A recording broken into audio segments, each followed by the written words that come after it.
नमस्कार, आपको बताना चाहूँगा मैं जिस शॉप में बैठा हुआ हूँ, आप देख सकते हैं ये जूते की शॉप है। ये चारों तरफ आप जूता देख सकते हैं और जूते चप्पल की शॉप है और जूते के जो मालिक है वो हमारे सामने बैठे हुए हैं। अच्छा, ये बताइए, जिस तरीके से जीएसटी आई है, मोदी जी ने, भारतीय जनता पार्टी ने जीएसटी लागू किया है, उस पर आपको क्या फ़ायदा है कि नुकसान है, कि क्या इफेक्ट पड़ा आप पर? देखिए, जूता एक एसेंशियल कमोडिटीज़ है और हर आदमी के जैसे खाने का चीज़ एसेंशियल है वैसे जूता भी एसेंशियल है। जूता जो है, बिना जूते के इंसान चल नहीं सकता और एक आम आदमी जो है बिना जूते के उसको जो है अपने प्राइस के हिसाब से, जो उसकी इनकम है वो उसके प्राइस के हिसाब से वो जूता खरीदता है। या तो वो जूता खरीदता है 100 रुपये का, या तो वो अगर पैसे वाला है तो 1000 का जूता खरीदता है, 1200 का जूता खरीदता है। और जो रोज़ की कमाई, जिसकी 300 साढ़े 300 रुपये की कमाई है, वो बेचारा कहाँ से जूता खरीदेगा। तो जूता ऐसी चीज़ है जो एसेंशियल कमोडिटीज़ है।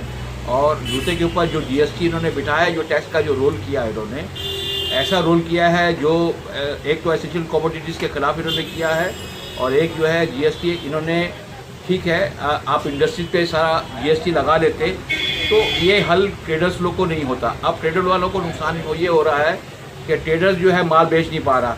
जो फुटपाथ पे जो है वो चीज़ जो है अगर हम बेच रहे हैं 100 रुपये में, तो वो उसको 70 रुपये में फुटपाथ वाला बेच दे रहा है। तो हम लोग तो बिल्कुल दुकानदार मारे जा रहे हैं। एकदम ऐसा भट्टा हो गया है कि हम लोग कुछ कर नहीं पा रहे हैं। हमारी फैमिली कैसे चलेगी, किस तरह हम लोग आगे अपना सोचेंगे अपने बारे में, अपनी फैमिली के बारे में, तो हमारा फ्यूचर हमें नज़र नहीं आ रहा। मैंने जूते का ले देकर आपका हिसाब से जीएसटी जो 18% है, उसके चलते जूते का जो बाजार है वो पूरी तरह फेल और ठप हो चुका है। हाँ, नहीं, उस पर ऐसा हो रहा है कि जीएसटी का तो फेल हो ही रहा है, लेकिन लोग, आम आदमी जो है अब जूता नहीं खरीद पा रहा।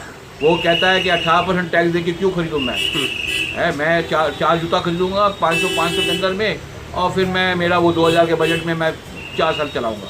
दूसरी चीज़ ये बताइए मेरे को कि जिस तरीके से जीएसटी 18% ले रही है, जीएसटी का धन 18% टैक्स के रूप में दिया जा रहा है। मोदी जी ने कहा था वन टैक्स, तो क्या वन टैक्स है पूरी दुकान में कि आपके अलग अलग टैक्स लगता है? सब चीज़ों का अलग अलग टैक्स है और सबसे बड़ी चीज़ है कि इनकम टैक्स भी अलग, जीएसटी और जीएसटी का जो सोर्स जो होना चाहिए इसका, और इंडस्ट्रीज़ के ऊपर होना चाहिए। जो फैक्ट्री बना रही है माल, उसके ऊपर आप जीएसटी लागू करिए और ट्रेडर्स को कम से कम फ्री। नहीं, ये बताइए मेरे को कि जिस तरीके से जीएसटी 18% किया गया है जूते पर, क्या 18% होलसेल रिटेल में कमाई है? नहीं, आपकी होलसेल में आप सोच लीजिए कि होलसेल की 3 से 4% का धंधा है।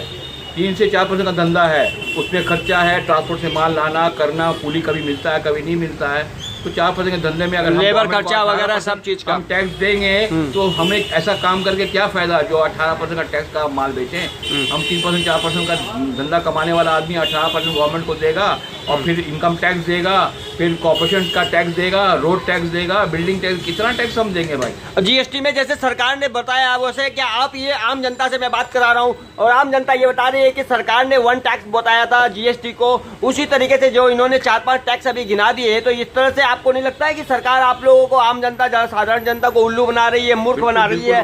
बिल्कुल उल्लू बना रही है, क्योंकि ये जो तरीका है, ये जो है जीएसटी का जो तरीका है, इसकी कोई फैसिलिटीज नहीं है। आप सबसे वर्ल्ड का सबसे हाईएस्ट टैक्सेशन इंडिया में हो गया है और यहाँ की सबसे हाईएस्ट पॉपुलेशन है। यहाँ पे आप 18% जूते पे ले रहे हैं और कंट्रीज़ के अंदर में जो है 3 से 4% जीएसटी का है धंधा।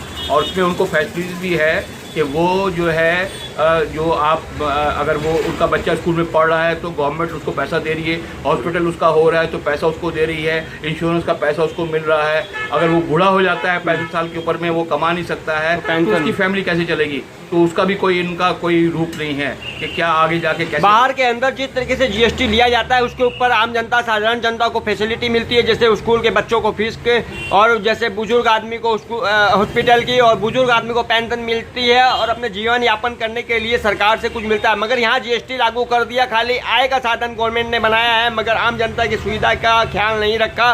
ये जो है नरेंद्र मोदी की सबसे बड़ी हार मानी जाती है कि जीत मानी जाती है? नहीं, ये तो बिल्कुल हार है जी। ये तो कोई तरीका ही नहीं है। इंसान को ये ह्यूमन राइट्स से बाहर कर दिया उन्होंने। ह्यूमन राइट्स जो इंसान का है, वो जो ह्यूमन राइट्स है, वो राइट्स को इन्होंने ख़त्म कर दिया। ये टोटल डिक्टेटरशिप हो रही है, ये टोटल डिक्टेटरशिप हो रही है। ये इसका कोई लॉ नहीं है। बिना लॉ का ये कानून बनाया गया है जिसका कोई कानून नहीं है। ये अपने ढंग का कानून बना रहे हैं, आम जनता के कानून नहीं है।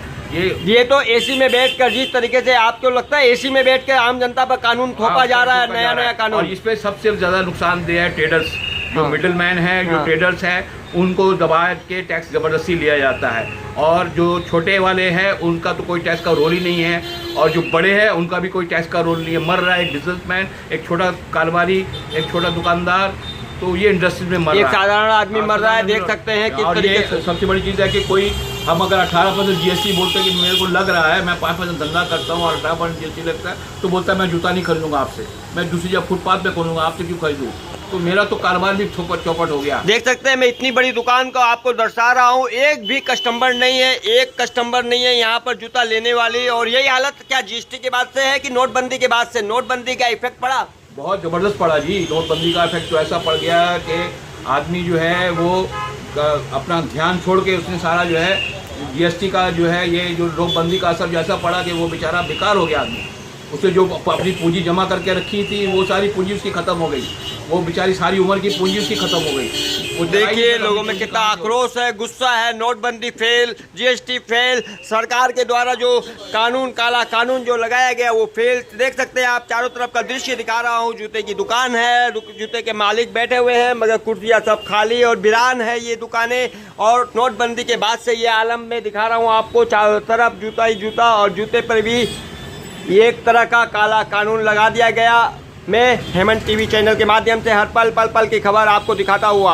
हाँ, कुछ आप और कुछ बोलना चाहेंगे अपने तरफ से? देखिए हमारे देश का जो हाल है अभी, ऐसा लग रहा है कि हम लोगों का देश जो है आज, जो हिटलर के ज़माने में जो राज था वो राज फिर शुरू हो रहा है। हम अंग्रेज़ों के गुलाम हो गए, आज हम देख रहे हैं हम BJP के गुलाम हो गए। देख सकते हैं किस तरीके से अंग्रेजों की गुलामी से छुटकारा पाकर आज लोग BJP की गुलामी में आ गए हैं। देखिए हिटलर राज भी बता रहे हैं। मैं हेमंत टीवी चैनल के माध्यम से आम जनता की आवाज़ को उठाता हुआ।